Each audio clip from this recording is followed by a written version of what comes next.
One of southwestern Ontario's best-kept secrets is Strom's farm and bakery located just outside of Guelph, Ontario, Canada. There is so much for families to see and do here with fun and unique activities like duck races, hedge spirals, pumpkin chucking, puppet shows, shopping, and thousands of pumpkins and gourds to choose from.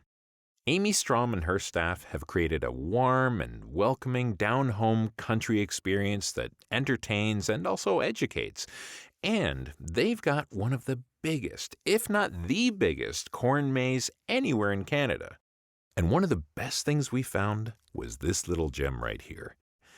I feel sorry for anyone who comes to Canada and hears us raving about butter tarts and then goes out and buys one, and all they get is a syrupy, crumbly, runny mess, and then they say, well, what the heck was that all about? Well, it's because 90% of butter tarts aren't. Let me show you what makes this one so perfect. Right off the bat, you can see it's got a nice uniform crust all the way around. The crust is thin enough that you get lots of filling, and there's just enough crust to hold it all together. The other thing is that the crust, while firm, is nice and flaky on the inside. Flaky but firm enough so that when you bite into the tart, it doesn't all fall apart. Next, when you bite or slice into a butter tart, the filling should stay in the tart.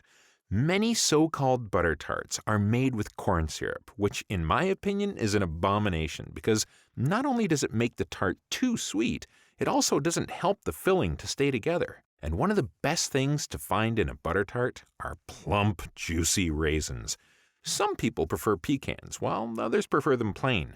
But my personal opinion is that if it doesn't have raisins, it ain't a butter tart. Visit Strom's in Guelph and you'll taste what I'm talking about.